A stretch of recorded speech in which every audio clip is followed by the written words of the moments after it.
ఎన్ని years vigorous గా prepare అయ్యారండి ఏపీఎస్సీ గ్రూప్ 1 కి? సార్ అంటే గ్రూప్ సివిల్స్ కూడా కొంచెం కంబైన్ చేసుకోండి ఇటు ఇటు. సార్ ఓవరాల్ మన ఈ ప్రిపరేషన్ తీసుకుంటే 10+ ఇయర్స్ సార్ మొత్తము. నేను చాలా లాంగ్ జర్నీ సార్. అంటే మధ్యలో బ్యాంక్ జాబ్స్, రైల్వే జాబ్స్ అట్లా 2014 అట్లా వచ్చినా నేను జాయిన్ అవ్వలేదు.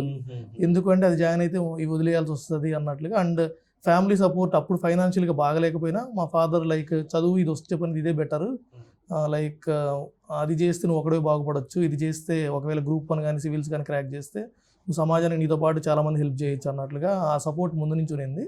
అండ్ ప్రాసెస్లో భాగంగా యూపీఎస్సీ రాస్తూ తర్వాత ఏపీఎస్సీ 3 మెయిన్స్ రాస్తున్నాను.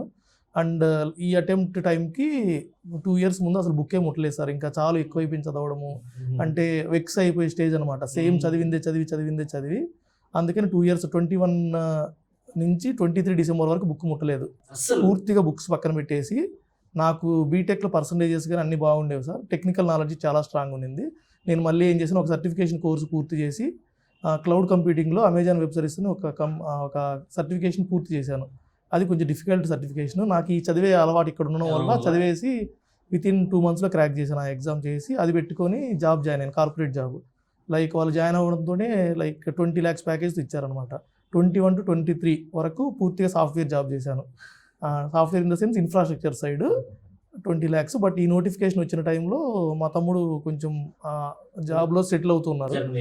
డిస్కస్ చేస్తే లైక్ వదిలేసి చదువుతానని చదివేసి వన్ లాస్ట్ టైం అన్నట్లు ప్రిపేర్ అవ్వు, ఇఫ్ ఇన్ కేస్ వర్కౌట్ అయితే ఓకే, లేదంటే మళ్ళీ నీకు ఆల్రెడీ టెక్నికల్ నాలెడ్జ్ స్ట్రాంగ్ ఉంది వెళ్ళొచ్చు, వెళ్ళి కూడా మళ్ళీ ట్రై చేస్తుండే ఎగ్జామ్స్ అన్నట్లు సపోర్ట్ ఉంది. సో అప్పుడు తీసుకున్న 23 డిసెంబర్లో తీసుకున్న డెసిషన్ సార్ ఇది. తీసుకుని అప్పటి నుంచి జాబ్ ఏం చేయలేదు.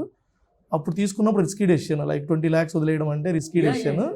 బట్ స్టిల్ కొంచెం క్యాలిక్యులేటెడ్గా ఒకవేళ ఏం చేస్తే ఏమో వస్తుంది, ముందు టైమ్స్లో ఎట్లా మైనస్లు ఉన్నాయి అవన్నీ కరెక్షన్ చేసుకుంటూ step by step majorly I depended on planning sir. అంటే ఒక డే ఎట్లా ఉండాలి, ఏ సబ్జెక్ట్ ఎప్పుడు ప్రిపేర్ అవ్వాలి, లైక్ డేలో ఎన్ని పార్ట్స్గా షెడ్యూల్స్ రాసుకోవాలి, ఇట్లా ఒక ప్లానింగ్ ప్రకారం పోవడం వల్ల ఇంటర్వ్యూ వరకు చాలా ప్లాన్డ్గా వెళ్ళాను సార్. లైక్ నేను అసలు కార్పొరేట్ జాబ్లో ఉన్నప్పుడు సోషల్ మీడియా చాలా ఎక్కువ వాడేవాను, తర్వాత తీసేసాను పూర్తిగా. ఎప్పుడైతే నేను వద్దనుకున్నానో ఆ రోజు నుంచి ఈ రోజుకి కూడా నేను ఇంకా ఏం సోషల్ మీడియా ఇన్స్టాల్ చేయలేదు.